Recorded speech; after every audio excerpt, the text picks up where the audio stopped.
Good evening, ma'am. Good evening. Good evening ma'am. Good evening Yarika. Deepanshi, तुम्हारे अब तो doubt solve हो गया होगा ना यूनिट एंड डायमेंशंस में? उस दिन तुमने टेक्स्ट किया था, दीपांशी ने किया था ना। एक सेकंड मैम आवाज आ रही? Yes ma'am. मैम लेकिन ना मैं आज की क्लास ले ही नहीं पाई थी, अभी रिकॉर्डेड लेनी पड़ेगी आज। वेरी गुड, बहुत अच्छी बात। मैम रिकॉर्डेड ले लेंगे आज। क्यों नहीं ले पाए? अब तो स्कूल की छुट्टियां चल रही है ना। मैम वो मैथ्स का ट्यूशन था उसी टाइम आज। ओह, मैथ्स का ट्यूशन जाती हो? ठीक है। यस मैम, अभी अभी ज्वाइन किया है बोर्ड्स के लिए।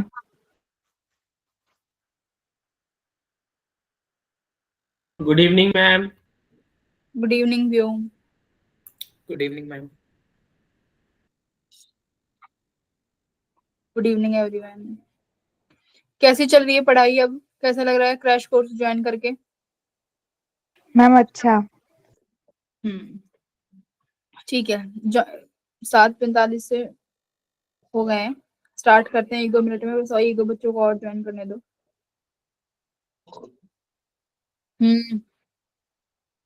बोलो माधव।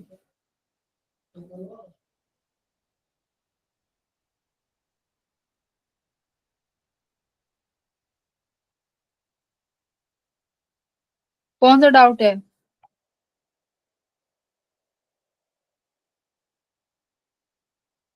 अच्छा, सिग्निफिकेंट फिगर में अभी भी डाउट है क्या उसमें माधव? अब तो अब क्या डाउट है उसमें? मैम है पढ़ा।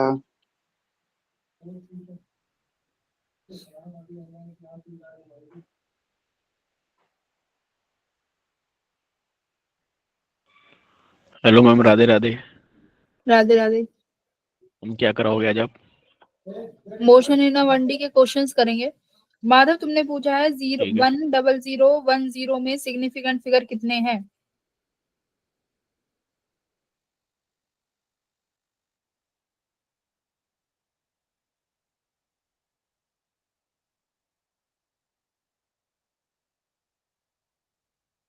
तो 5 होंगे ना उसमें, सही तो है। पॉइंट्स के बाद 5 ही तो होंगे।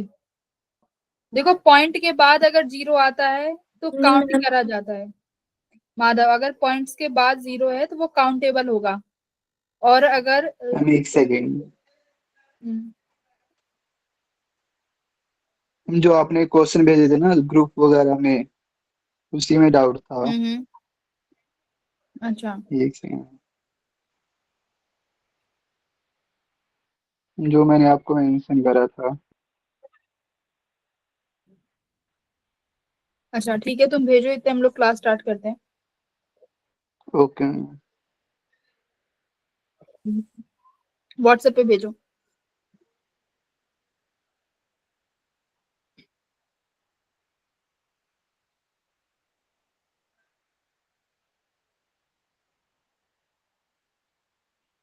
भेज दिया मैम। हाँ, तो इसमें कितनी होंगी? देखो, लीडिंग डिजिट्स वाले तो हम लोग, लीडिंग डिजिट्स जो होते हैं उनको तो हम लोग काउंट ही नहीं करते। ठीक है, तो इसमें 1 2 3 से स्टार्ट करो, और पॉइंट्स के बाद जो इसमें 100 पीछे आ रही है वो भी काउंट होंगे। क्यों? क्योंकि ये पॉइंट्स के बाद वाली 0 है। ठीक है, अगर ये सिर्फ इतना होता 1 2 3 5 0 1 0 0, तो अब तुम लास्ट की 2 0 काउंट नहीं करते, बट ये पॉइंट्स के बाद है। ठीक है, तो हम लोग काउंट करेंगे। ये है।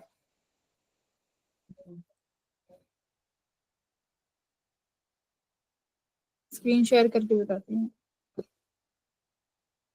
Good evening ma'am. Good evening Surendra.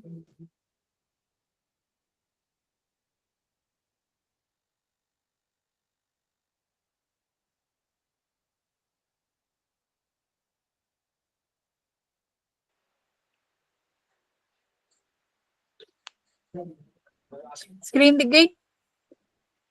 Yes ma'am. Ma'am yes ma'am. हाँ, मैम क्या दिक्कत है?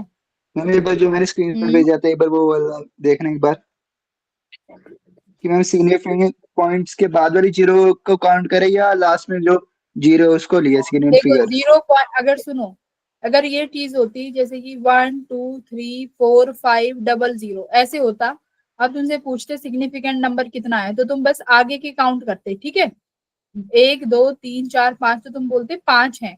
अब 2 0 जो है ये काउंट नहीं होंगी, ठीक है। अगर ये ऐसे होता 0 0 1 2 3 4, तो इसमें सिग्निफिकेंट डिजिट 4 होती, आगे की 0 नहीं काउंट होंगी। मतलब अगर पॉइंट नहीं है तो पीछे वाली और आगे वाली जीरोस नहीं काउंट करेंगे।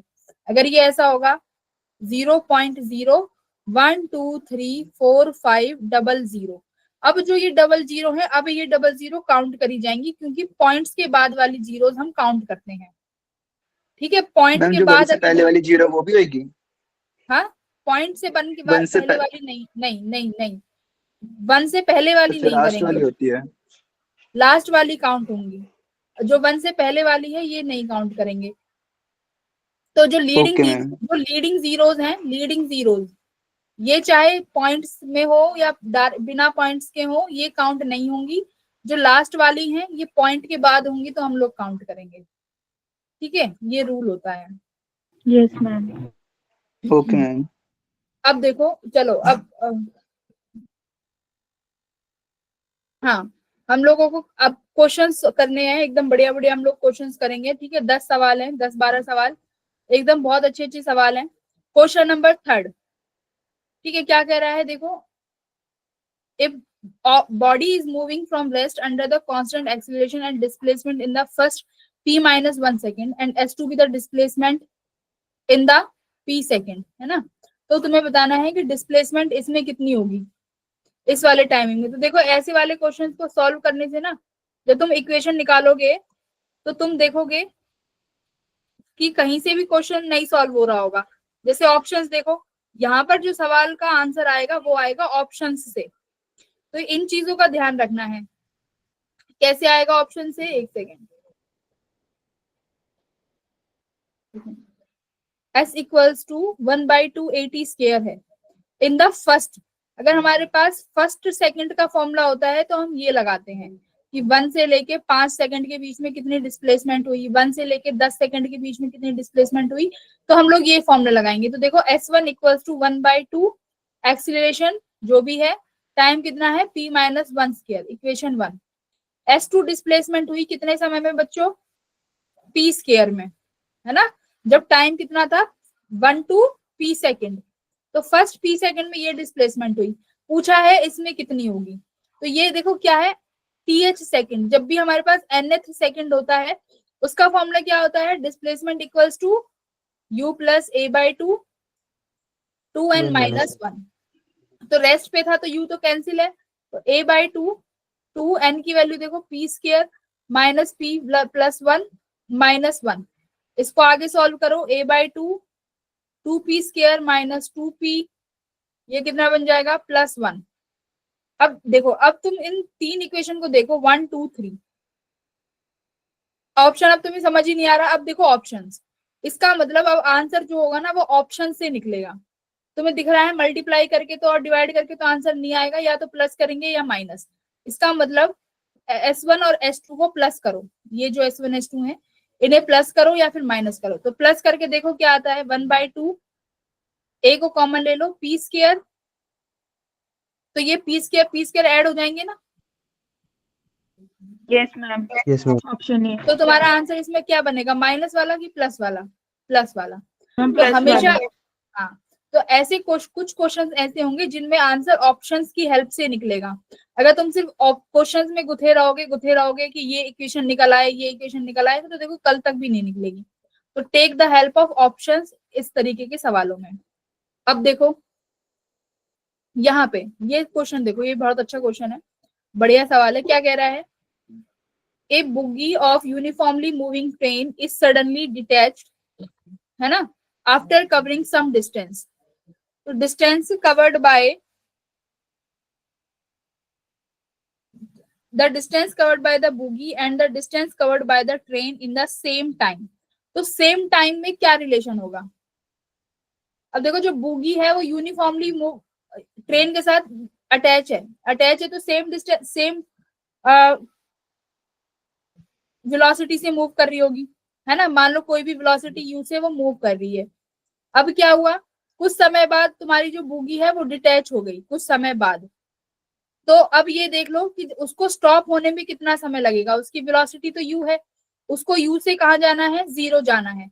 यू से जीरो जाने में कितना समय वो लगाएगी, formula v square minus u square equals to 2ah। 2s। Finally zero हो जाना है ना।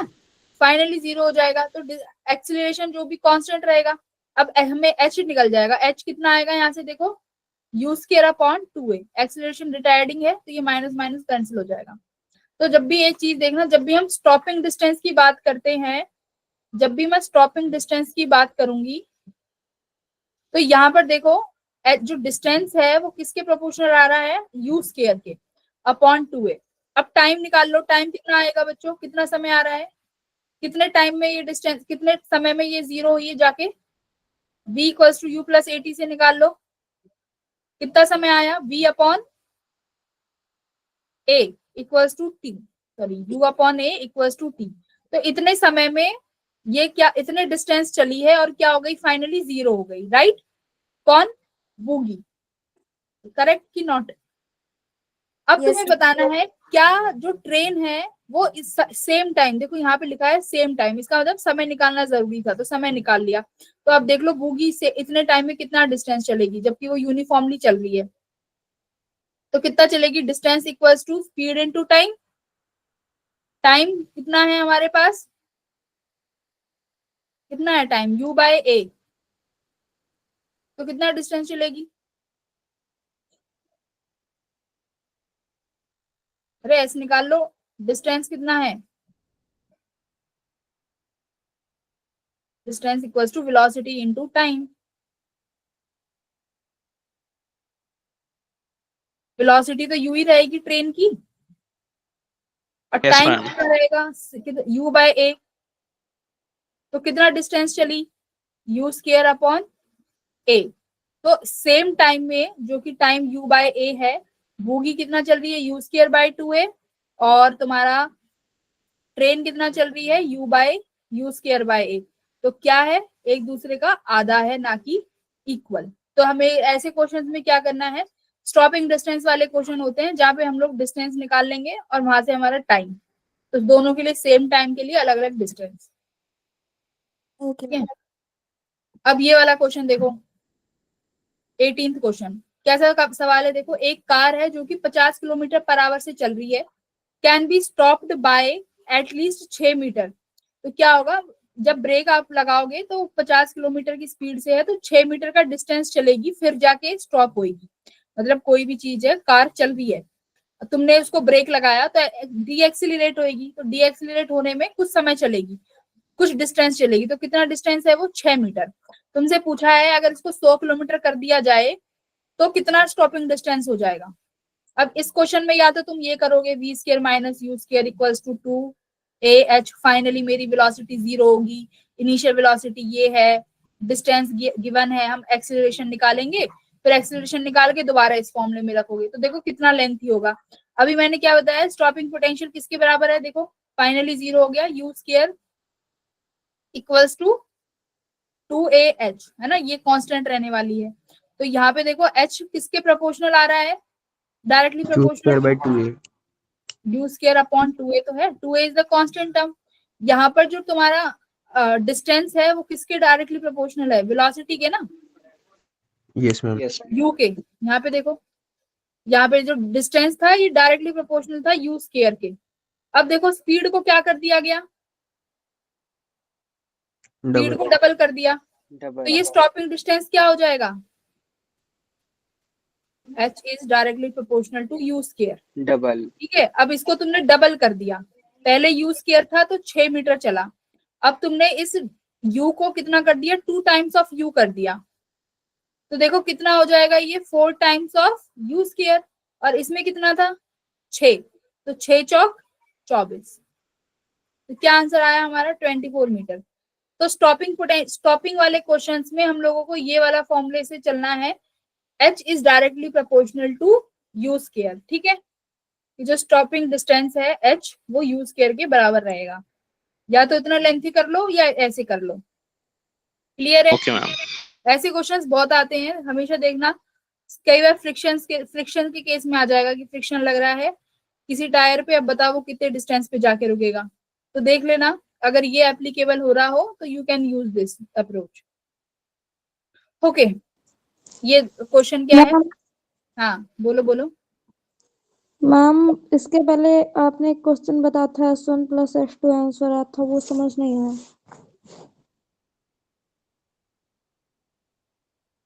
मैम स्टार्टिंग में। ये क्या समझ में नहीं आया? देखो, मैम कैलकुलेशन। कैल S1 और S2 को ऐड करो ना।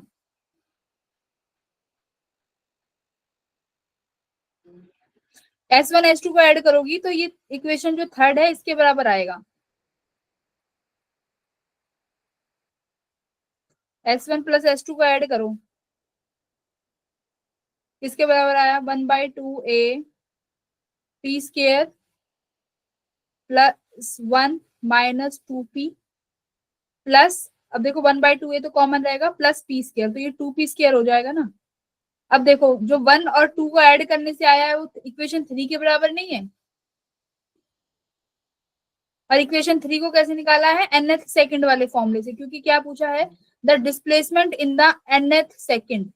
तो nth सेकंड यानी ये टाइम है, तो फॉर्मूला क्या है? a/2 2n-1। तो n जो टाइम था वो मैंने यहाँ पे जो गिवन है ये रख दिया, तो इससे ये वैल्यू आई। तो S1 और S2 में ये कब मिलेगा? जब हम इन दोनों डिस्प्लेसमेंट को ऐड कर देंगे, ठीक है। ये किया है, तो ऑप्शन से आंसर आया है यहाँ पे। प्रतिष्ठा, यस मैम, समझ आ गया मैम। ओके।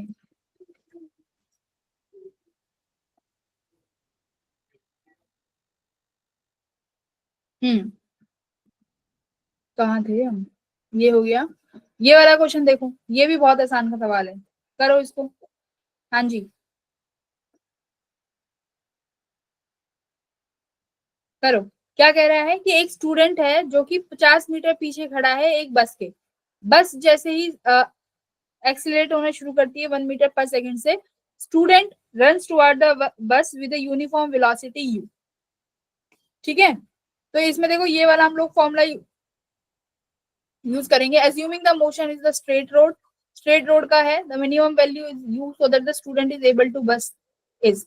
ये मिनिमम वैल्यू क्या होनी चाहिए कि जो बच्चा है वो बस को क्या कर ले? कैच कर ले। क्या कैसे क्या कॉन्सेप्ट लगाओगे बोलो?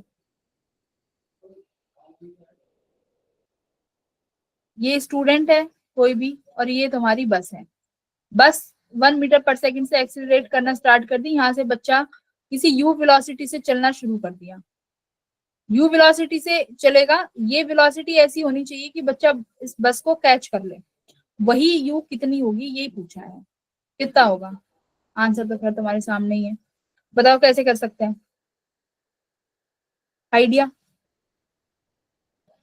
मैम एक बार ये फर्स्ट फुल स्टॉप के आगे से जो क्वेश्चन का meaning है वो एक बार बताना। फुल स्टॉप के बाद कह रहा है कि अज्यूम करो कि जो मोशन है वो स्ट्रेट रोड पे हो रहा है। अब आपको बताना है कि वो मिनिमम वैल्यू क्या होगी u की जिससे बच्चा बस को कैच कर पाए। पहले का बताऊं कि बाद का बताना है? मैम आ गया समझ। एक में तो हम करते थे वो चोर पुलिस वाले क्वेश्चन, याद करो। चोर पुलिस वाले में होता था कि कितने टाइम में ये उसको पकड़ लेगा, उसमें वेलोसिटी गिवन होती थी जब तुम रिलेटिव वाला कॉन्सेप्ट लगा देते, याद है। इसी क्वेश्चन में अगर मैं तुमसे कह दूं कि वेलोसिटी 8 मीटर पर सेकंड है इस बच्चे की, तो मुझे बताओ कितने समय में जो ये बच्चा है इस बस को पकड़ लेगा, है ना। इस तरीके के क्वेश्चन बहुत करे होंगे। करे थे मैम, भूल गया। वाओ। अब इसमें क्या पूछा है? इसमें हमने मिनिमम वेलोसिटी ही पूछ ली टाइम की जगह, तो थोड़ा सा डेविएशन है इस वाले क्वेश्चन में। तो देखो कैसे करेंगे।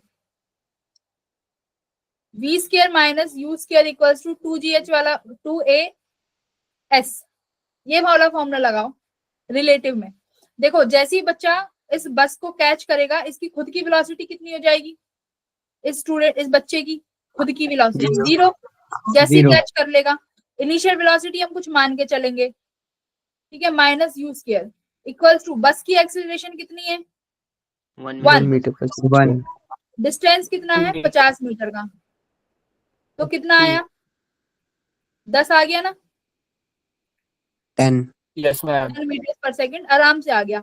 अब देखो इसमें एक और कैसे क्वेश्चन पूछ लेगा कि ये 50 मीटर की डिस्टेंस है, बस का एक्सीलरेशन 1 मीटर पर सेकंड है, यूनिफॉर्म वेलोसिटी 10 मीटर है, मुझे बताओ कितने समय में बच्चा कैच कर लेगा, टाइम निकालो। दूसरे तरीके का सवाल ऐसे बनेगा। तो इसमें हम क्या लगाएंगे? देखो रिलेटिव में ये वाला फॉर्मूला रिलेटिव में लगाओ। रिलेटिव एक्सीलरेशन कितनी हो जाएगी? -1 मीटर पर सेकंड। रिलेटिव वेलोसिटी कितनी हो जाएगी? 10 मीटर पर सेकंड। और तुम्हारे पास डिस्टेंस कितना है? 50। तो यहाँ से क्या निकाल लोगे आराम से? टाइम। इक्वेशन बनेगी, याद करो इक्वेशन बनेगी, है ना? समझ गए कि नहीं? Yes ma'am. यस मैम समझ गए। तो ये s equals to ut plus half at square से हम लोग टाइम निकाल लेंगे। तो यहाँ से दो तरीके के सवाल बन सकते हैं, या तो मिनिमम वेलोसिटी पूछ लेगा या तुमसे समय पूछ लेगा। तो ये दो तरीके से तुम लोग कुछ भी निकाल सकते हो। क्लियर है? Yes ma'am. मैम तो इसमें v इसमें क्या इक्वल टू यू करेंगे? प्लस एटी रिलेटिव से नहीं निकाल वेलोसिटी सकते? और एक्स। हाँ जी, क्या कह रहे हो? मैम इसमें v equal to u plus a t से t नहीं निकाल सकते? v equals to u plus a t velocity कैसे निकालोगे बताओ जरा? नहीं मैम निकलेगा ना इससे, वो तब नहीं निकाल सकते, टाइम नहीं निकाल सकते। रिलेटिव वाला लगाएंगे, डिस्प्लेसमेंट वाला, तभी निकलेगा, इससे नहीं निकलेगा। Okay ma'am. अगर निकालोगे ना ये वाला फॉर्मूला, इससे निकालोगे तो बिना रिलेटिव के बहुत लेंथी हो जाएगा। ऐसे वाले क्वेश्चंस को रिलेटिव में करेंगे, जैसे चोर पुलिस वाले क्वेश्चंस होते थे, तो वो उसका पीछा कर रहा है तो उसको कितने समय में पकड़ लेगा, तो ये वही क्वेश्चंस है सारे, तो रिलेटिव में करेंगे। हाँ बोलो। मैम क्या मैम चैट ऑप्शन ऑफ कर सकते हो? मैम बहुत डिस्टर्बेंस हो रही है। अच्छा 1 सेकंड रुकना। 1 घंटे मिलता है, उसमें भी तुम्हें सब्र नहीं है ना?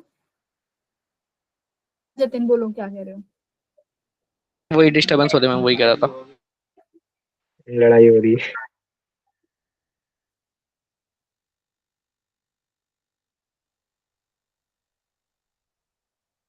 मैम पढ़ने मत बैठ जाना अब। पढ़ने नहीं बैठ रही, मेरे को ये बताओ ये होगा कैसे? Chat option of. मेरे को मैं मैम भूल ऊपर गई। वाला ऑप्शन डिसेबल कर दो आप, ये जो लेट एवरीवन सेंड मैसेज है इसे ऑफ कर दो। ये देखो नहीं सेलेक्ट हो रहा ना। नहीं बढ़िया क्वेश्चन ढूंढ के लाई थी, तुम लोग मुझे यही कराते रहना बस। नहीं हो रहा, अब कोई मैसेज नहीं करेगा भाई, ये नहीं हो पा रहा है, ठीक है? अभी अब कोई करेगा मुझे बताना, मैं इसको डायरेक्ट क्लास से रिमूव कर दूंगी। Okay ma'am. किसी के मैसेज नहीं आने चाहिए, वरना अगली क्लास में किसी को एंट्री नहीं मिलेगी जो आज बकवास करेगा। मेरे को बच्चे चैट कर रहे हैं। नाम बताना इनका, एक दो जने का। कौन है ये देव चौधरी कौन है? ये इसको निकालती हूँ सबसे पहले।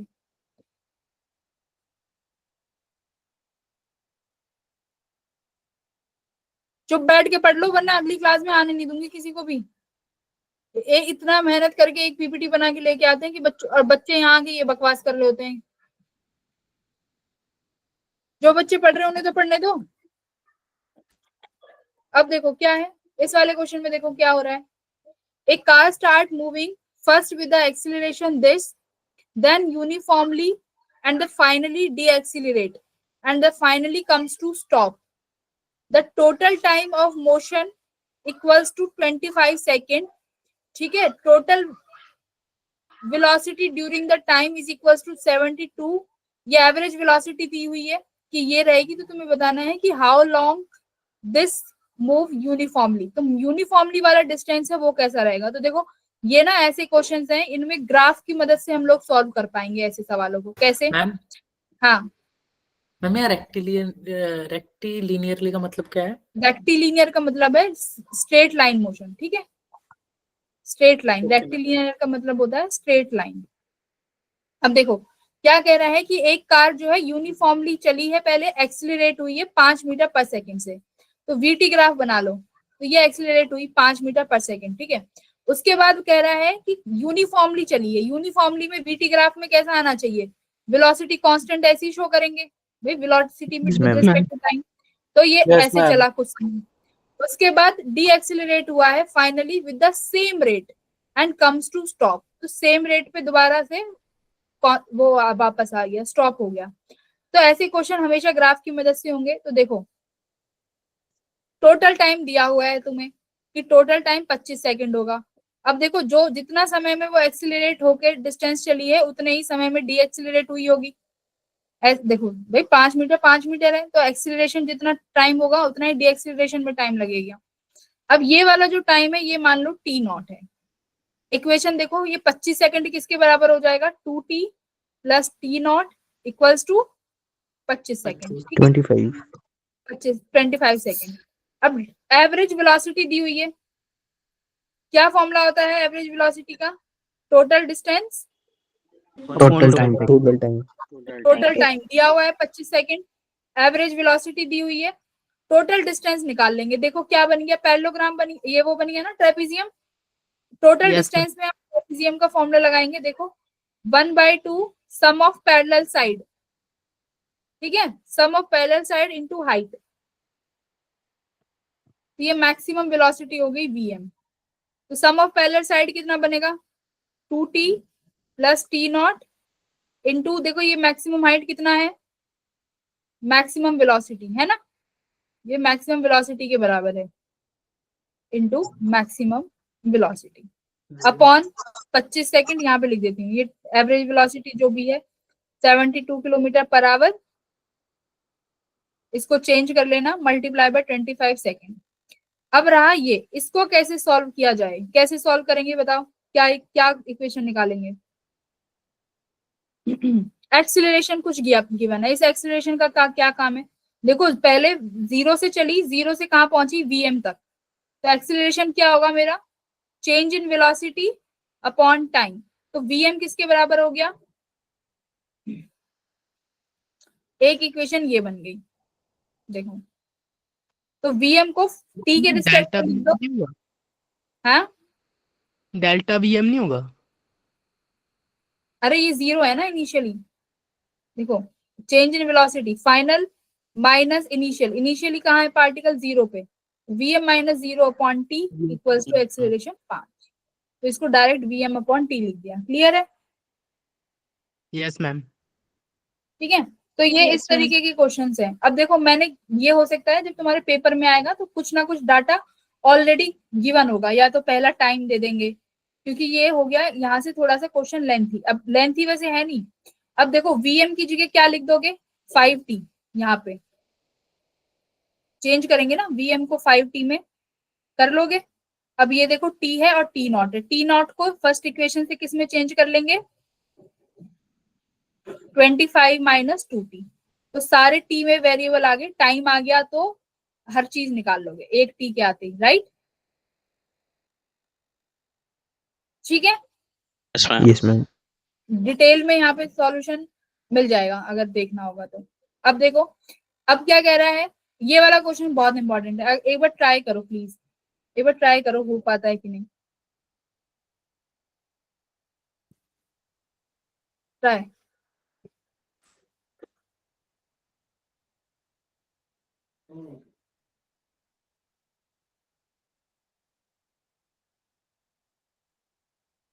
अब यहाँ पे देखो रिलेटिव वेलोसिटी का कॉन्सेप्ट लगाना चाहोगे तो लगेगा नहीं।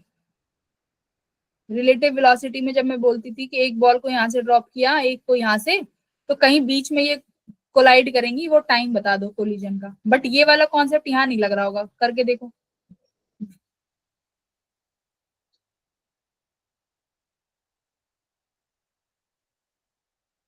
लग रहा है क्या, रिलेटिव वेलोसिटी तो 0 हो जा रही होगी ना,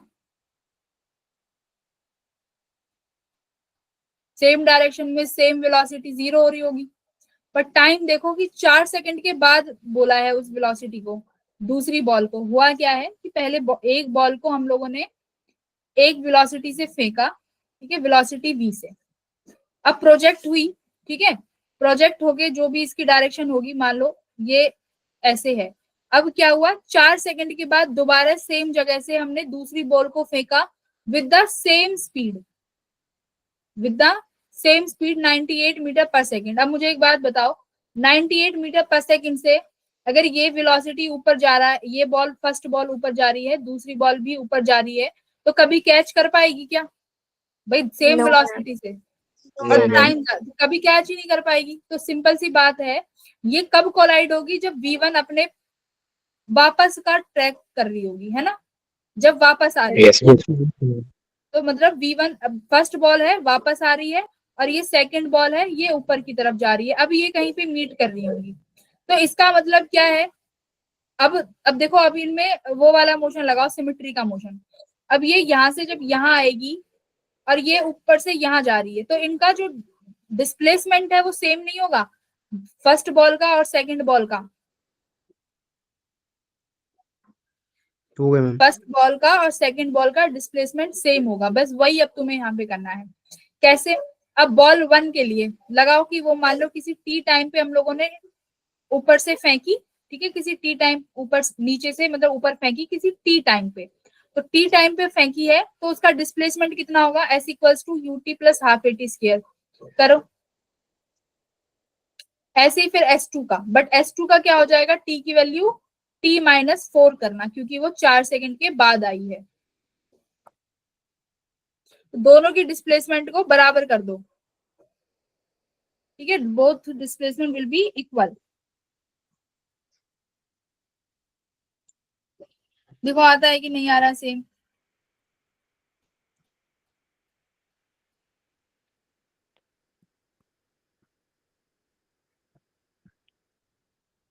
इनिशियल वेलोसिटी वाला फॉर्मूला लगाना, UT minus half GT square, ठीक है, U की वैल्यू 98 है, तो 98 T minus 1/2 velocity gravitational acceleration into T square, तो ये S1 डिस्प्लेसमेंट हो गई, ठीक है।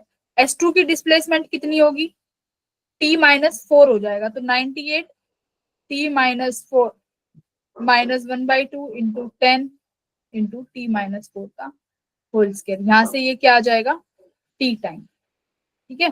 तो इस T टाइम में क्या होंगे, ये इस T टाइम पर ये एक दूसरे के साथ कोलाइड कर जाएंगे, ठीक है, क्योंकि डिस्प्लेसमेंट बराबर होगी। भाई देखो, एक बॉल सेम वेलोसिटी से ऊपर फेंकी है, 4 सेकंड के बाद वो दूसरी बॉल फेंक रहे हैं, इतने सेकंड में वो दूसरी बॉल नीचे आ रही है, वो कहीं ना कहीं बीच में मिल जाएंगे। उस टी टाइम पर डिस्प्लेसमेंट निकालनी है कि उस टी टाइम पर कितनी डिस्प्लेसमेंट होगी, ठीक है। तो जो पहली बॉल है वो कितना डिस्टेंस चली, T डिस्टेंस चली, माना पहली डिस्टेंस जो है, मान लो ये यहाँ पर कोलाइड कर रहे हैं, यहाँ पे कितने टाइम में, T सेकंड में, तो पहली बॉल तो T टाइम में कितना डिस्प्लेसमेंट कवर किया, S1, तो देखो T लिखा। अब जो दूसरा है वो डिस्प्लेसमेंट S2 वो कवर करेगी, बट उसका टाइम कितना है, कितना टाइम है, T-4 है ना, T-4 तो यहाँ पर हमने T-4 लिखा है। तो ये बहुत अच्छा क्वेश्चन था कि जब भी ऐसे सवाल आए तो रिलेटिव कॉन्सेप्ट ना लग रहा हो, तो इसका मतलब ये है कि दूसरी बॉल का रिटर्न टाइम है, तो इस तरीके से सॉल्व करो। हाँ मैम, इसमें जो पहला वाला क्वेश्चन है इसमें हमने एक्सेलरेशन को -g क्यों लिया है, मतलब S1 वाला जो डिस्टेंस लिया हमने, उसमें हमने एक्सेलरेशन को -g क्यों लिया है, +g क्यों नहीं लिया? वो तो हमने इंस्टेंट से ही लिया है ना, इंस्टेंट से लिया है ना, कि जो पहली बॉल है वो S1 डिस्प्लेसमेंट पूरा कवर करेगी, यस मैम। इसलिए माइनस में लिया है मैंने, इनिशियली लिया है, बॉल 1 को भी ऊपर फेंका है, T को भी ऊपर फेंका है। ये तो कॉन्सेप्ट था कि पहली बॉल नीचे आ रही है, वो हमें पता है, बट क्वेश्चन में जो हमने निकाला है तो हमने इनिशियल में को ही ध्यान में रख के निकाला है कि वो इनिशियल में पूरा टोटल डिस्टेंस S1 कंप्लीट किया है इन टाइम T, पूरे टाइम T में, ठीक है। दूसरी का T-4 देखो वो भी माइनस में लिया है, तो दोनों को माइनस में ही रखेंगे। Okay ma'am. ठीक है, ऑप्शन देखो यहाँ पे भी पूरा सॉल्यूशन है, तुम यहाँ पे भी चेक कर सकते हो।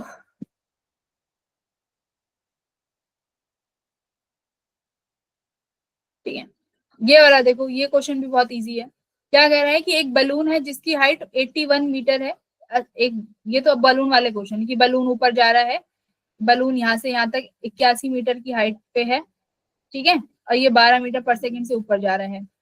एक बॉडी को फेंक दिया जिसका वेट 2 kg है। अब ये बॉडी हमेशा क्या कैरी करके चलेगी, बोलो जल्दी। 12 मीटर पर सेकंड वेलोसिटी उसकी। हाँ, ये वेलोसिटी, ये हमेशा जो बॉडी है ये वेलोसिटी कैरी करके चलेगी, एक्सीलरेशन कैरी नहीं करती है। तो ये वेलोसिटी कितना लेके आई अपने पास, 12 मीटर पर सेकंड की वेलोसिटी लेके आई।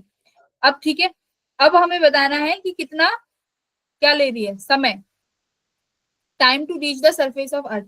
डिस्प्लेसमेंट है, वेलोसिटी है, तो बस तुम्हें क्या लगाना है, बस हाफ एटी स्क्वायर। बस इसमें टाइम उसका ध्यान रखना, साइन का, ठीक है, साइन का ध्यान रखेंगे। अब देखो क्या u की वैल्यू कितनी है, 12 मीटर पर सेकेंड, 12 मीटर पर सेकेंड। t एक्सीलरेशन नीचे है तो डाउनवर्ड डायरेक्शन -1/2 gt स्क्वायर।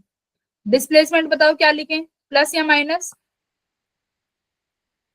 देखो नीचे की तरफ आ रहा है तो नीचे वाली direction should be in negative sign, तो ये -81, तो ये -81 रहेगा। ये तुम्हारी इक्वेशन हो गई, टी की डायरेक्शन, टी की वैल्यू तुम इजीली निकाल लोगे।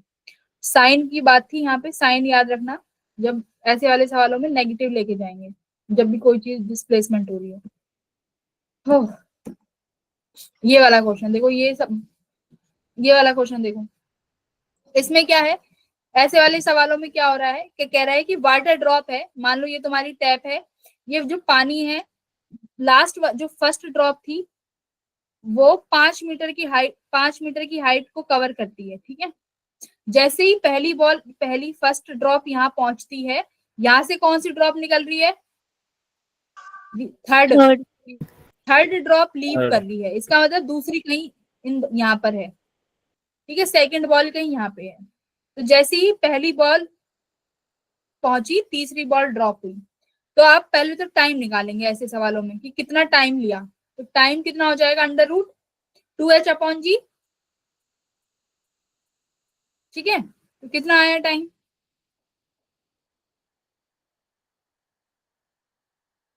1 सेकेंड। 1 second, very good. तो ये तुम्हारा टाइम का फॉर्मूला।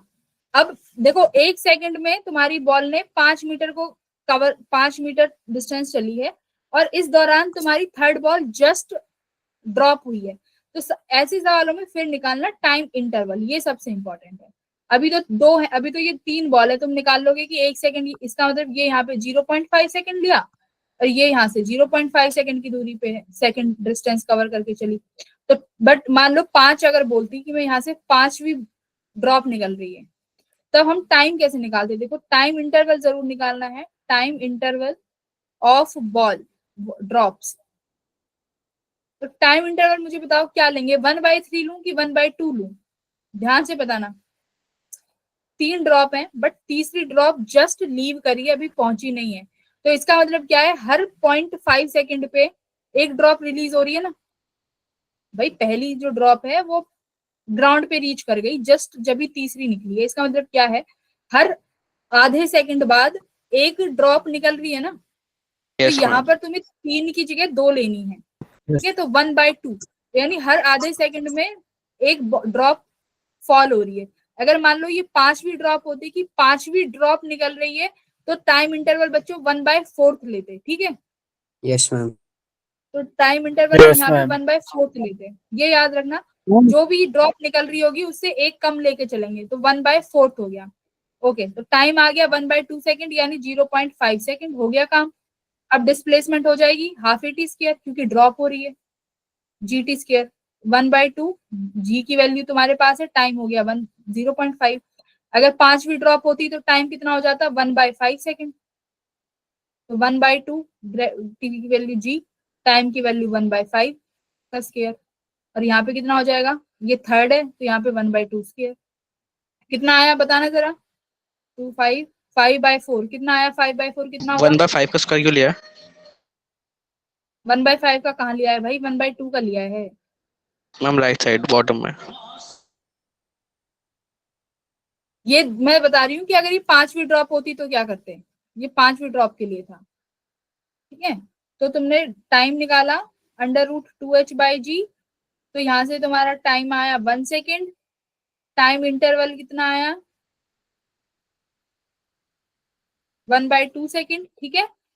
और यहाँ से डिस्टेंस कितनी आई देखो, तुम ut plus half eighty square वाला फॉर्मूला लगाते, u की वैल्यू हमारी ड्रॉप है, तो ड्रॉप का मतलब है इनिशियल वेलोसिटी नहीं है, 0 है।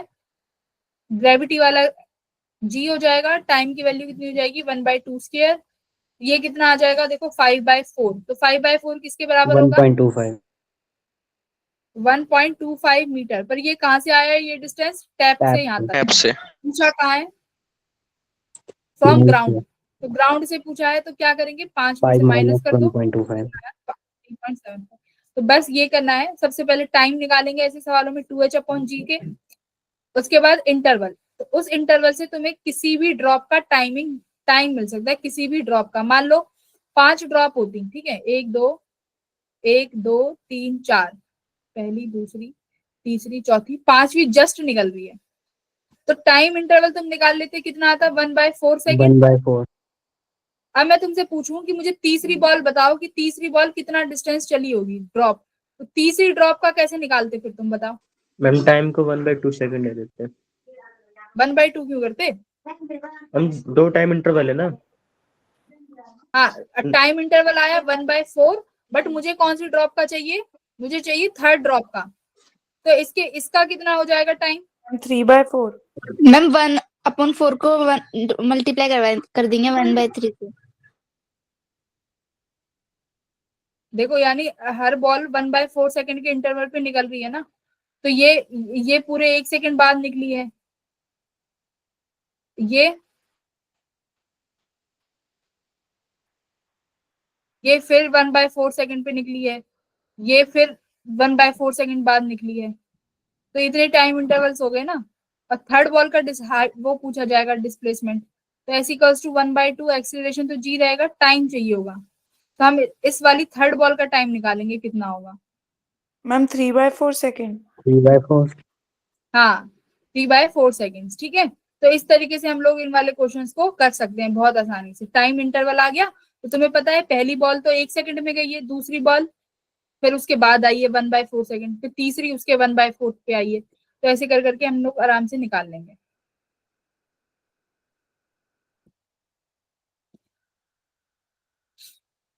ये क्वेश्चन तो आसान है, ये वाला एक बार खुद से ट्राई कर लेना, इजी क्वेश्चन है, ये वाला करो, ये क्वेश्चन इंपॉर्टेंट है।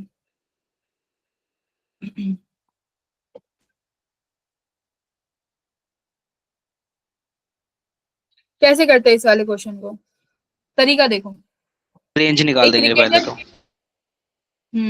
फिर देखो, फिर रेंज निकालेंगे, फिर 1 से 50, वो रेंज में से 50 माइनस कर देंगे, वो पता चल जाएगा। रेंज निकालने के लिए क्या निकालना पड़ेगा, velocity, ux cos theta, velocity भी गिवन है और थीटा भी गिवन थीटा है। भी,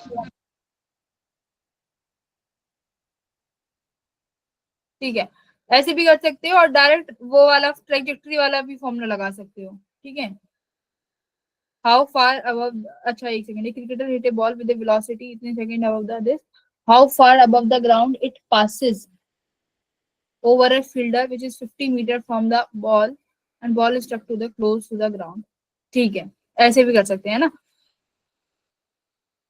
और हम क्या कर सकते हैं इसमें डायरेक्ट ट्रेजेक्टरी वाला फॉर्मूला भी लगा सकते हैं, ट्रेजेक्टरी वाले से बहुत आसानी से निकल के आएगा, वेरी इजी। ट्रेजेक्टरी से इससे लेंथी पड़ेगा, रेंज निकालोगे वो करोगे, ठीक है। ट्रेजेक्टरी से करो एक बार, फॉर्मूला क्या होता है ट्रेजेक्टरी का, u tan theta minus g/2u² cos square theta। ये will be easy with trajectory वाला।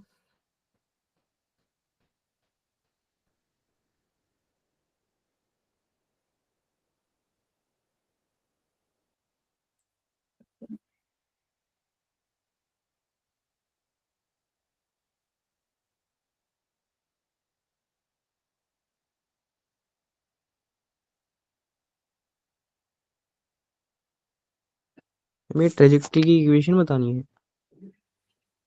हाँ ट्रेजेक्टरी की इक्वेशन बताओ, मैम वो x tan theta minus g/2u² cos square theta.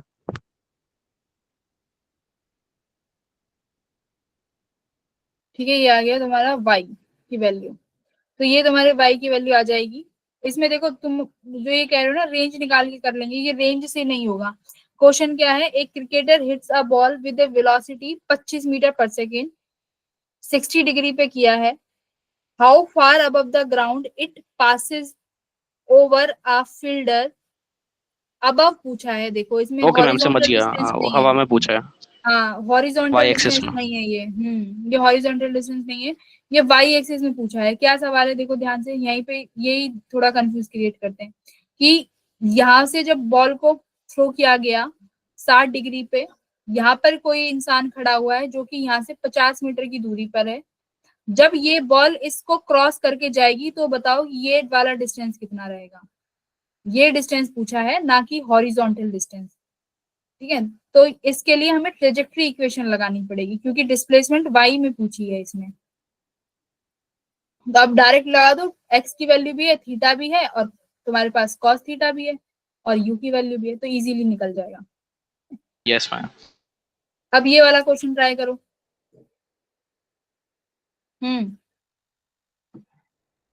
बोलो। इसमें देखो क्या कह रहा है कि एक स्टोन है जो प्रोजेक्ट किया गया है from the ground with a velocity of 25 metre पर second 2 second later it just clear a ma'am इसमें बॉल भी ऑफ 5 मीटर होगी 5 question metre of height. Trajectory लगेगी इसमें हाँ, भी। मैम थीटा थीटा कहाँ से लाओगे, थीटा अच्छा ठीक है। दिया सही हुआ वाई है निकाला की ना। वैल्यू, थीटा तो निकालना है, बाई की वैल्यू अच्छा 5। 5 गिवन है, 5 गिवन है, और वी भी गिवन है तुम्हें 25 मीटर पर सेकेंड। हाँ, वो भी उससे भी निकाल दोगे है ना, इसमें भी ट्रेजेक्टरी लग जाएगी आसानी से, तो इक्वेशन ऑफ ट्रेजेक्टरी से ये वाला भी निकाल लोगे। ये वाला करो। क्वेश्चन नंबर 26 आ रहा है कि नहीं, क्वेश्चन पढ़ो पहले। देखो ऐसे सवाल बहुत आए हैं, ऐसे सवालों में करना क्या होता है, क्या कह रहा है कि एक बॉल को थ्रो किया गया है एक स्पीड से v नॉट से किसी प्रोजेक्टाइल एंगल पे। सेम पॉइंट से क्या होता है, एक बच्चा रन करना स्टार्ट करता है जिसकी स्पीड v नॉट बाई 2 है उस बॉल को कैच करने के लिए। Will the person be able to catch, yes और नो। ऐसा वाला क्वेश्चन ना कई बार ऐसे आता है कि मान लो यहाँ से एक मिसाइल वो करी गई है, ठीक है, तभी यहाँ से एक बच्चा भागता है, और मान लो ये एक वो कहता है ना, एक मान लो एक किसी आटे की बोरी गिरता है या कुछ भी गिरता है, क्या ये बच्चा उसको कैच कर पाएगा कि नहीं कर पाएगा। ये उसी तरीके के क्वेश्चन है।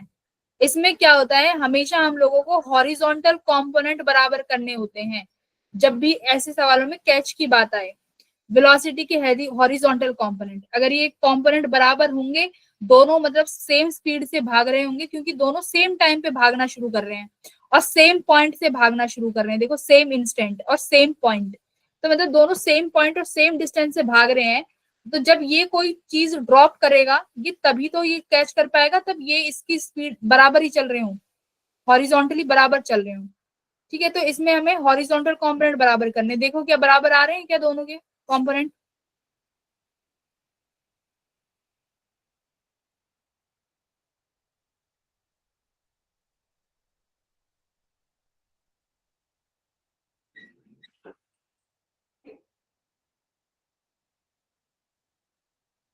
सिक्सटी डिग्री दिया हुआ है, यानी वेलोसिटी का अगर मैं कॉम्पोनेंट एक्स कॉम्पोनेंट निकालूं तो ये u cos थीटा हो जाएगा, और इसका v नॉट है ये cos 60 डिग्री। देखो जैसे इसमें 60 दे रखा है, cos 60 कितना होता है v नॉट बाई 2, तो v नॉट बाई 2 को बच्चा भी v नॉट बाई 2 से भाग रहा है, तो मतलब यहाँ पर बराबर हो गए दोनों के कॉम्पोनेंट। यस तो मैम। यानी 60 डिग्री पे पॉसिबल है बट 30 डिग्री पे पॉसिबल नहीं था।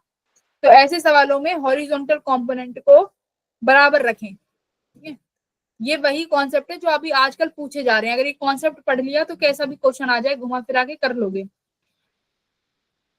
अब ये वाला क्वेश्चन देखो, क्वेश्चन नंबर 2।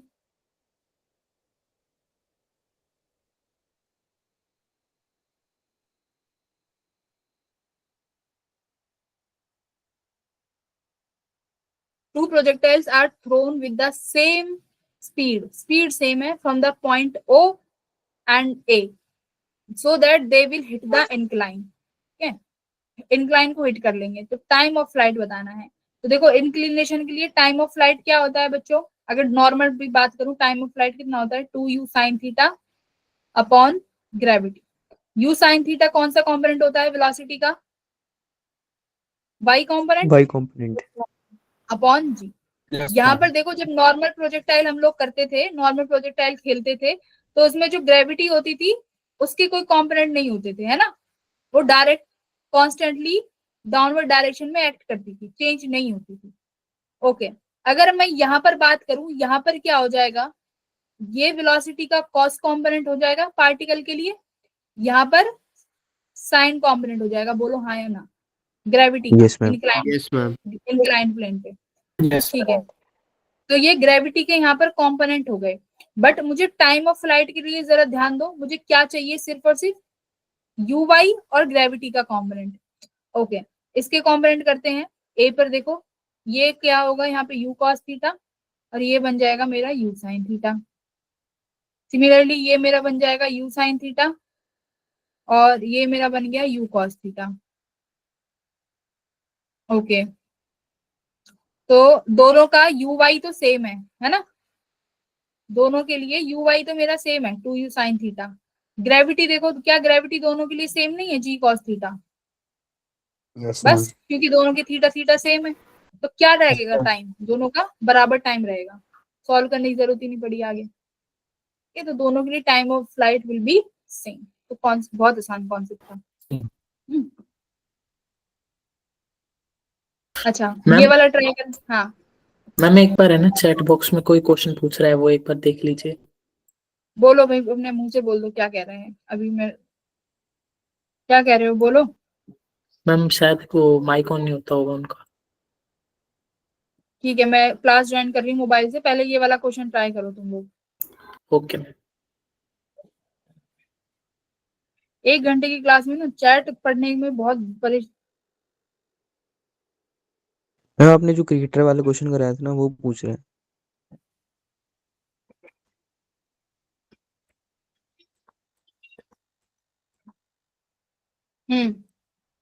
क्या दिक्कत है इसमें? पता नहीं मैम।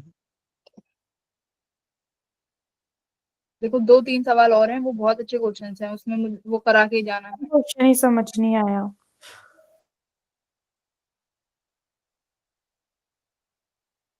वो क्रिकेट क्वेश्चन समझ नहीं आया मैम, क्वेश्चन ही समझ नहीं आया। क्वेश्चन रोहित मैम, बहुत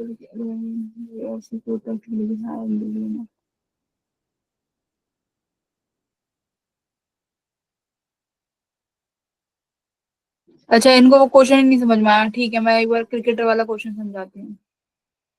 देखो, क्रिकेटर वाले सवाल में क्या है, ये कह रहे हैं कि एक क्रिकेटर ने बॉल फेंकी इतने 25 मीटर पर सेकंड की वेलोसिटी से, 60 डिग्री का वो एंगल बना रही है यहाँ पे, ठीक है। अब क्या कह रहा है, above the how far above the ground it passes over a fielder। अब बोल रहा है कि एक फील्डर है जो 50 मीटर की दूरी पे खड़ा हुआ है, ठीक है। यहाँ पे मान लो पी पॉइंट पे 50 मीटर की दूरी पे एक फील्डर खड़ा हुआ है। अब ये बोल रहे हैं कि बताओ इस फील्डर के ऊपर से ये बॉल कितनी ऊंचाई से होके जाएगी। तो मतलब ये पूछ रहे हैं, जब x कोऑर्डिनेट 50 है तो y कोऑर्डिनेट कितना है। सिंपल सी बात बोलूं तो ये पूछ रहा है, ठीक है। बॉल का कोऑर्डिनेट पूछ रहा है, जब x कोऑर्डिनेट 50 है तो कैसे निकालेंगे, इक्वेशन ऑफ ट्रेजेक्ट्री से। जब ऐसे कोऑर्डिनेट पूछे तो इक्वेशन ऑफ ट्रेजेक्ट्री यूज करेंगे। ये वाला क्वेश्चन ट्राई करो, बहुत आसान, 1 सेकंड का सवाल है। कॉन्सेप्ट आता हुआ तो 2 मिनट भी नहीं लगेंगे, बट इसमें आंसर पहले ही है। ठीक है, कोई नहीं, ट्राई करो फिर भी। कॉन्सेप्ट बताना अगर आप समझ गए हो कि 10 सेकंड क्यों, 10 मीटर क्यों है।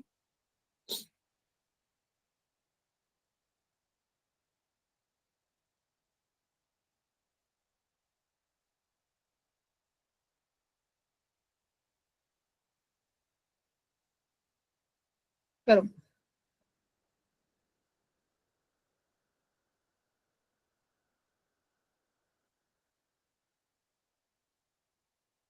असाइनमेंट जरूर करना, स्टार्टिंग के नहीं तो लास्ट वाले क्वेश्चन जरूर करना।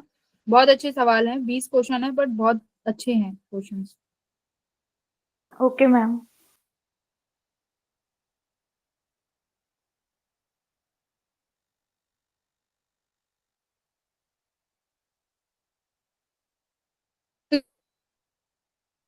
गया है 30 डिग्री एंगल से from its base with ma'am speed.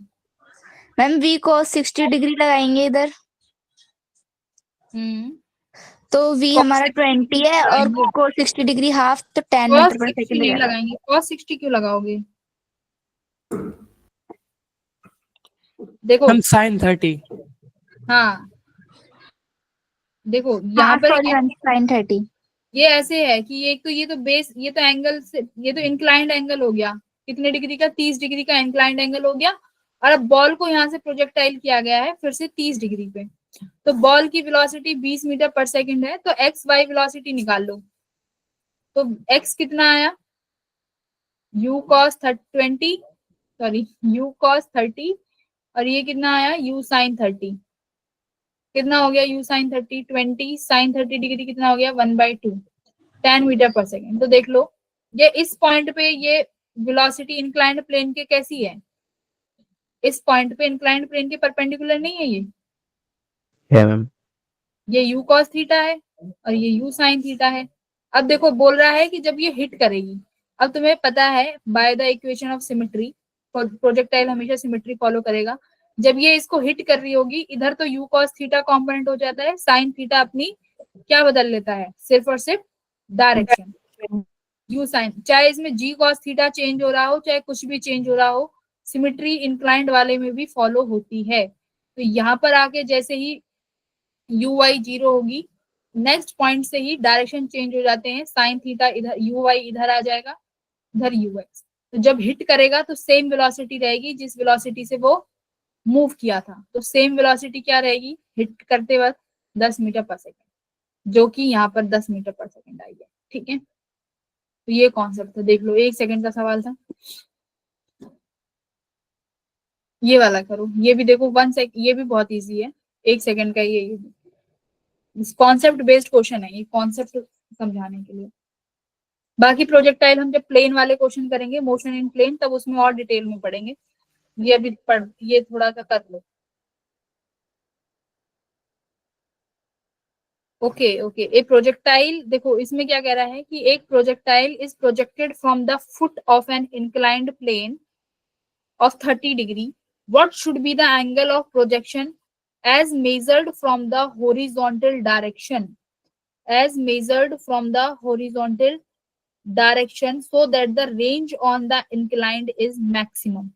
जैसे नॉर्मली रेंज बोलते थे ना, रेंज मैक्सिमम नॉर्मल कंडीशन में तो 45 डिग्री पे होती थी, यहाँ पर किसने, यहाँ पर पूछा है इंक्लाइंड में, ठीक है, इंक्लाइंड प्लेन में मैक्सिमम रेंज किस डिग्री पर मिलेगी। तो रुको एक second, projectile is projected from the foot of an inclined of 30 degree, a projectile is projected from the foot of an inclined of an angle 30 degree, what should be the angle of projection as measured from the horizontal direction.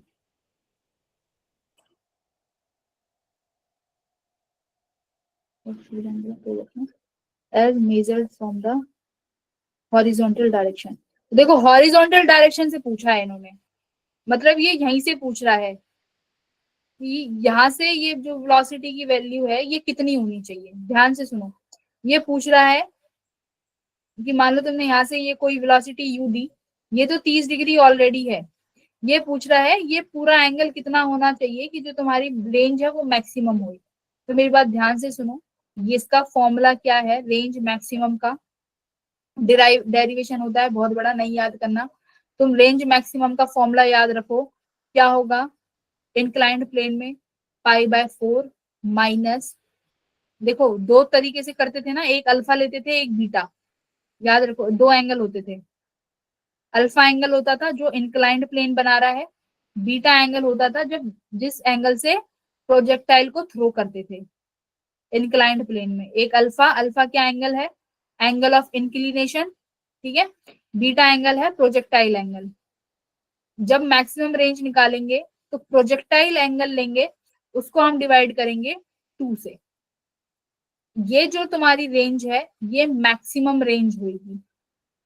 ठीक है, करो maximum, अब इस case में कितनी maximum range आएगी, beta कितना है 30 डिग्री, 30 डिग्री, क्योंकि 60 डिग्री है, ये 30 है तो ये भी 30 डिग्री हो जाएगा। तो π/4 यानी π/4 माइनस 30 डिग्री करो, इसको कितना आ रहा है? 60 डिग्री यार। हाँ 30/2 ये 15 डिग्री हो गया, और ये π/4 180/4 कितना हुआ? 60 डिग्री है ना। नहीं मैम अलग आ रहा है। अलग क्यों आ रहा है? π/4 कितना बनेगा? 45 माइनस 15 डिग्री कितना हुआ? हम इस इक्वेशन में बीटा तो थीटा के बराबर है ना, वही तो निकालना है शायद। नहीं देखो, ए projectile is projected from the foot of an inclined of an angle 30 degree. हम तो ठीक है, ये इंक्लिनेशन एंगल एंगल है 30 डिग्री। 30, अल्फा है ना 30 एक तो। सेकंड रुक जाओ, एक सेकंड रुको, मुझे एक बार क्वेश्चन पढ़ने दो। ए projectile is projected from the foot of an inclined angle. अच्छा, इंक्लिनेशन एंगल है 30 degree. What should be the angle of projection? वो एंगल ऑफ प्रोजेक्शन हमें निकालना है कि एंगल ऑफ प्रोजेक्शन कितना होगा। मतलब बीटा पूछा है इसने, बीटा कितना होना चाहिए, है ना। Yes ma'am. तो बीटा पूछा है। हमारे पास मैक्सिमम रेंज का फॉर्मूला होता है π/4 maximum range of inclination π/4 minus β/2। Ma'am maximum range हमें पता है, मतलब इसे इक्वेट किससे करेंगे इस फॉर्मूले को? एक सेकेंड, मैक्सिमम रेंज कहाँ पता है इसमें? तो मैम इस फॉर्मूले को इक्वेट कैसे करेंगे? जैसे मैक्सिमम रेंज π/4 नहीं माइनस पूछा, इसमें अल्फा है। एक सेकेंड, अल्फा निकालना है ना इसमें। एक सेकेंड, मैं फॉर्मूला बताऊंगा इसका। एक सेकेंड, ये मेरा होता है बीटा, और ये हम जब एंगल को प्रोजेक्टाइल करते हैं, this will be my angle alpha angle. मेरे पास ये 30 डिग्री है, अल्फा मेरे पास नहीं है। Range on the incline is maximum. हाँ, तो रेंज मैक्सिमम का फॉर्मूला है ये, रेंज को मैक्सिमम रखना है ना, तो किस एंगल पे मुझे थ्रो करना है इसको, तो वो अल्फा निकालना है। तो वो रेंज मैक्सिमम के लिए जो एंगल ऑफ प्रोजेक्टाइल है, वो एंगल ऑफ प्रोजेक्टाइल किसके बराबर होता है? वो बराबर होता है π/4 माइनस β/2 के। ठीक है, मैक्सिमम रेंज पर जो एंगल ऑफ प्रोजेक्शन है वो है ये angle of projection. Angle of projection बोले तो यहाँ पर वो एंगल हो गया तुम्हारा अल्फा एंगल, सॉरी। ठीक है, ये होगा। अब करो इसको। अब ये तुम्हारा 45 माइनस 15 डिग्री आएगा, जो कि कितने डिग्री बन गया? 30 डिग्री। ठीक है, तब अब आया है तुम्हारा अल्फा 30 डिग्री के बराबर। बट ये तो 60 डिग्री आंसर दिखा रहा है। हाँ, तो अल्फा 30 डिग्री है ना। आंसर देखो कहाँ से पूछा है इसने? बेस से पूछा है। तो बेस 30 डिग्री और ये 30 डिग्री, तो 30 और 30 कितना हो जाएगा तुम्हारा? 60 डिग्री। तो आंसर क्या हो गया हमारा? 60 डिग्री आंसर हो गया बी। तो आंसर हॉरिजॉन्टल से हमारा, पूछे तो मैम इसलिए 60 डिग्री होगा वो। हाँ बेस से पूछा है ना, तो बेस एंगल 30 और मैम हॉरिजॉन्टल। हाँ हॉरिजॉन्टल एंगल, ये वाला एंगल। ठीक है, तो ये एंगल और तुम्हारा प्रोजेक्टाइल एंगल के बीच में 60 डिग्री का एंगल बनेगा, तो this will be of 60 degree. Okay तो यहाँ पर तुम्हें फॉर्मूला क्या याद रखना है? मैक्सिमम रेंज के लिए कितने एंगल से प्रोजेक्शन करनी है फॉर द इंक्लाइंड प्लेन। तो this is the formula. Projectile angle तो इस समय फिर अल्फा हो जाएगा। हाँ वही, तो angle of projection inclined plane पे कितना रखना है? तो कितना रखना है? नॉर्मल में तो जब रखते थे एंगल ऑफ प्रोजेक्शन कितना होता था नॉर्मल प्लेन में? 45 डिग्री। 45 डिग्री। तो यहाँ पर ये फॉर्मूला है कि एंगल ऑफ प्रोजेक्शन का इंक्लाइंड प्लेन पे क्या एंगल बनना चाहिए। तो π/4 minus β/2, beta is your plane का एंगल, कि इंक्लाइंड प्लेन हॉरिजॉन्टल से कितने डिग्री का एंगल बना रहा है। ठीक है, ये फॉर्मूला था 45 β/2। देखो ये ना, ये फॉर्मूला तुम्हें बहुत कम जगह मिलेगा, देखने को नहीं मिलेगा, बहुत रेयर फॉर्मूला है। ठीक है, इसका डेरिवेशन है, तुम उसमें मत जाना, बस ये फॉर्मूला याद कर लो। क्या पता गलती से अटक गया तो you can solve this. π/4 minus β/2।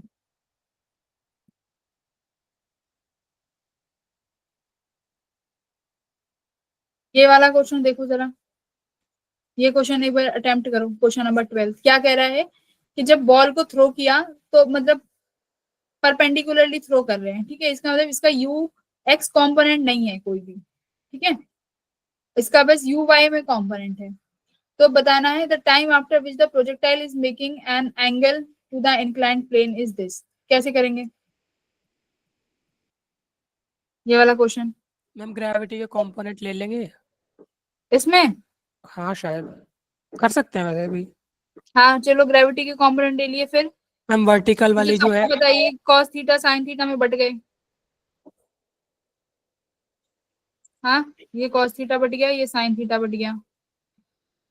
पूछा क्या है? टाइम पूछा है the time after which the projectile is making an angle 45 degree with the inclined plane. कि किस समय पर ये जो है 45 डिग्री का एंगल बनाएगा। मान लो अब ये प्रोजेक्टाइल ऊपर ऊपर चला, तो देखो अब यहाँ पर जो यूएक्स है, यहाँ पर वेलोसिटी एक्सीलरेशन जीरो नहीं है जैसे पहले होती थी कि पहले तुमने ऊपर फेंक दिया तो वापस ऐसे ही नीचे आ जाएगा। यहाँ पर देखो एक्स डायरेक्शन में तुम्हारे पास क्या है, ग्रेविटी है, मतलब एक्सीलरेशन है। तो ये पार्टिकल क्या ऐसी मोशन देगा कि इसका मोशन कुछ ऐसा रहेगा, प्रोजेक्टाइल ही होगा इसका है भी। ना? हाँ इसका मोशन प्रोजेक्टाइल मोशन रहेगा। तो मान लो किसी पर्टिकुलर टाइमिंग पे ये एक दूसरे के साथ इनके कंपोनेंट यूएक्स और यूवाई कितने डिग्री का एंगल बना रहे हैं, 45 डिग्री का। ठीक है, तो यहां से जब तुम निकालो, मान लो ये 45 डिग्री का एंगल बना रहा है, सॉरी ये यूवाई हो गया मेरा, ये हो गया यूएक्स, 45 डिग्री का एंगल बनाया, तो 1045 किस कंपोनेंट में आ जाएगा, y अपॉन एक्स में आ जाएगा ना। Yes ma'am. हाँ Yes, तो ma'am. करो v y by v x, करो v by by v x, मतलब इस एंगल पे ये दोनों वेलोसिटीज एक दूसरे के बराबर हैं। बस ये कॉन्सेप्ट था। जब ये 45 डिग्री का एंगल बना रहे हैं, दोनों वेलोसिटीज v मतलब उस पॉइंट की वेलोसिटीज हैं, ये इनिशियल वेलोसिटी नहीं, उस पॉइंट की वेलोसिटीज हैं जिस टाइमिंग पे ये एंगल 45 डिग्री का एंगल होगा। अब लिखो इन दोनों वेलोसिटीज को t टाइम पे। इनिशियल वेलोसिटी x कंपोनेंट में 0 थी, v equals to u plus at, तो u तो 0 हो गई। ग्रेविटी कितना है देखो x में, g साइन थीटा, तो g साइन थीटा लिखो t, किसी t टाइम पे। ठीक है, y का कंपोनेंट क्या होगा, इनिशियली y के पास वेलोसिटी है, कितनी वेलोसिटी है u, तो ये कितना बनेगा u minus g cos theta t, ये दोनों एक दूसरे के बराबर हो गए। तो आराम से तुम्हारे पास वैल्यू आ जाएगी t की।